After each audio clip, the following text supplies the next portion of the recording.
Para mim, a matemática sempre foi a melhor forma de enxergar o mundo.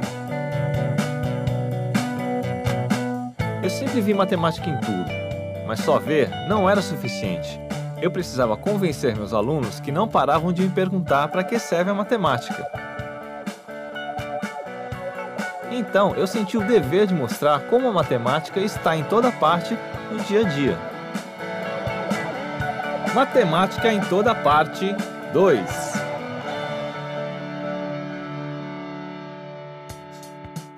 O campo é um lugar onde você pode relaxar, ouvindo uma moda de viola e comendo aquela comida gostosa da fazenda. Mas essa tranquilidade toda não quer dizer que o povo daqui não trabalhe. Pelo contrário, quase tudo que a gente come no dia a dia sai das mãos dos trabalhadores rurais, que dão muito duro de sol a sol para plantar e colher os frutos da terra. Além de ser um lugar de gente trabalhadora e cheio de riquezas culturais, o campo é um tesouro para os matemáticos. Quando a gente observa uma produção agrícola, é como se a matemática brotasse da terra sem parar. E é por isso que hoje eu vou investigar a matemática em ação na agricultura. Hoje eu acordei às 4h30 da manhã para ajudar a Dona Juliana a começar uma plantação de milho. Dona Juliana, é verdade que a senhora tem 2 galos por causa de um deles falhar? Ou a senhora acorda antes do galo? Eu acordo antes dos galos, que eu tinha um galo e ele morreu, então eu sou obrigada a acordar sozinha. Qual é a época do ano que é melhor para se plantar o milho? Então, a gente pode plantar em março. Por quê? Porque é o mês para você plantar o milho para as festas juninas, quando vende mais milhos. A senhora usa o litro como uma unidade de medida diária? Sim, uso o litro, porque eu armazeno o milho no litro. E depois eu boto na bacia para levar para plantar. Olha o bichinho. Em alguns lugares do Brasil, os produtores medem suas propriedades fazendo uso curioso de algumas unidades de medida, como o litro, por exemplo. A gente está acostumado a usar essa unidade para medir quantidades de leite, de suco, de água. Mas alguns produtores usam o litro para medir a extensão da terra, ou seja, a área. Para fazer isso, eles enchem de sementes um recipiente de 1 litro, como essa garrafa aqui, e põem 5 ou 6 grãos em cada cova.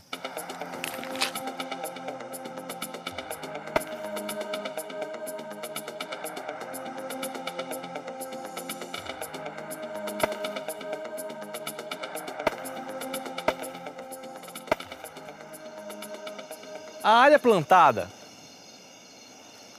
com todas essas sementes é o que eles chamam de 1 litro de terra. Como a medida depende da quantidade de sementes que cada produtor usa por cova e da distância entre cada cova, o litro é uma medida aproximada. Normalmente, 1 litro de sementes de milho corresponde a 600 metros quadrados. Para se ter uma ideia, um campo de futebol tem aproximadamente 18 litros. Essa unidade é bem prática e faz muito sentido para quem vai fazer o plantio e precisa carregar as sementes. Para evitar mal-entendidos em situações como a compra de uma propriedade, por exemplo, é importante que todos utilizem a mesma unidade de medida. Por isso, a padronização das unidades é importante. Para medir áreas, a unidade de medida adotada internacionalmente é o metro quadrado, seus múltiplos e submúltiplos. O litro também é uma unidade padronizada, mas serve para medir volume.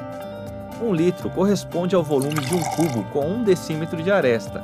Além de ter as unidades padronizadas, a gente precisa usar essas unidades para medir as grandezas correspondentes. No caso do litro de terra, a área é medida com uma unidade de volume. Isso pode causar confusão. Mas as unidades padronizadas como o metro não são mais importantes do que as unidades regionais e culturais, como o litro. Essa variedade de unidades de medida é mais uma prova da nossa riqueza cultural. O negócio é que as unidades de medida padronizadas, como o metro, facilitam a conversa entre os agricultores de todas as regiões, de norte a sul. Até agora, a gente falou de unidades de medidas que representam área ou volume. Mas essas não são as únicas coisas que a Dona Juliana precisa medir na sua plantação.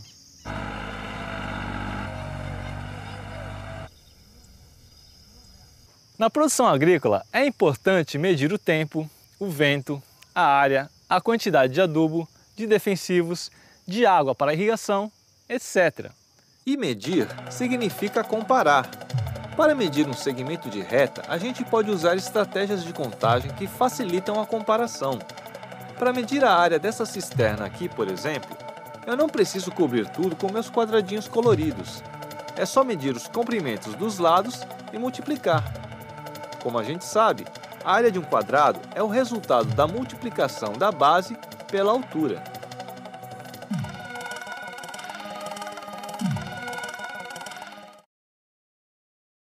O milho é um dos principais elementos na alimentação diária do brasileiro.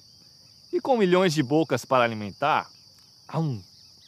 a gente precisa mesmo plantar e colher muito milho.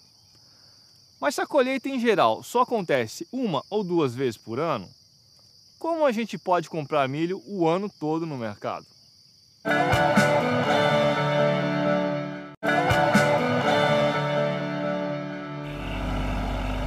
O armazenamento de grãos é uma atividade fascinante. A prática de estocar os mantimentos ajudou o homem a enfrentar os invernos mais rigorosos, organizar as civilizações e acelerar seu progresso econômico e científico. Tudo isso porque um dia alguém pensou que seria bom guardar o excesso da produção agrícola para consumir mais tarde. Por isso, dá para dizer, sem medo de errar, que o armazenamento é tão antigo quanto a própria agricultura. Como não podia deixar de ser, tem muita matemática envolvida nessa história. E o que eu quero investigar agora é como a matemática acontece nos silos de armazenamento. Hoje eu vou conversar com Elias, um camarada que trabalha muito. A gente está aqui há um tempão e não para de chegar milho para colocar dentro do silo. Elias, tem certeza que esse silo tem fundo? Tem. E qual é a capacidade desse silo? Silo tem capacidade de 65 até 190 toneladas. E existem silos maiores que esse? Existem silos maiores até 10.000 toneladas. Elias, como é que você faz para saber o nível de grãos dentro do silo? Através de uma régua de metragem, com a metragem por dentro, né? Você olha em cima, você olha e vê a metragem que ele se encontra. Esse silo aqui tem o formato de um cilindro. E ninguém escolheu essa forma por acaso, ou porque achou bonitinho. O cilindro é uma forma muito boa para silos de grãos, como esse aqui. Como não tem cantos, ele favorece o giro das hélices internas, a circulação de ar e a distribuição igualitária de defensivos, por exemplo. Para determinar o volume de um silo como esse, a gente calcula o produto da área da base pela altura. Como o formato da base é circular, é preciso descobrir a medida do raio para efetuar esse cálculo. Saber a capacidade do silo é fundamental para planejar o armazenamento da produção de grãos. E quando o camarada quer guardar outras coisas? Pois é, nem sempre os produtores vendem a colheita em grãos. O milho também pode ser vendido em espigas.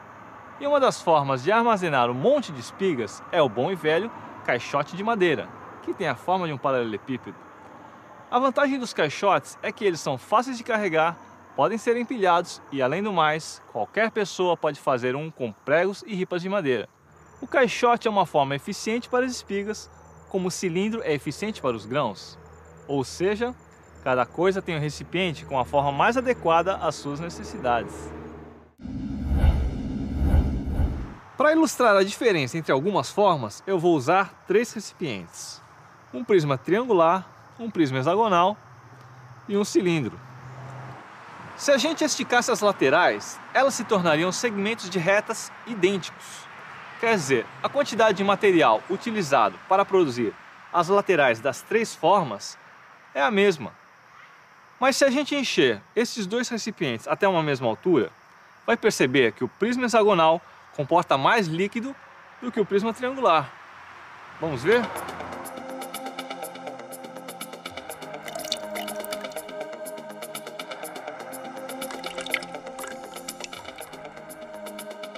Na verdade, quanto mais a gente aumentar a quantidade de lados sem mexer no perímetro, maior será a área de base obtida. E esse processo pode ser repetido até que o polígono fique parecido com uma circunferência. Por isso, entre os sólidos retos com a mesma área lateral, o cilindro é o que apresenta maior volume. Vamos ver?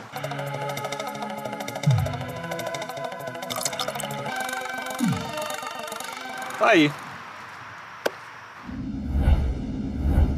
Quando a gente empilha alguns cilindros, percebe que eles deixam espaços vazios, ao contrário do que pode ser feito com os prismas triangulares, quadrangulares ou hexagonais.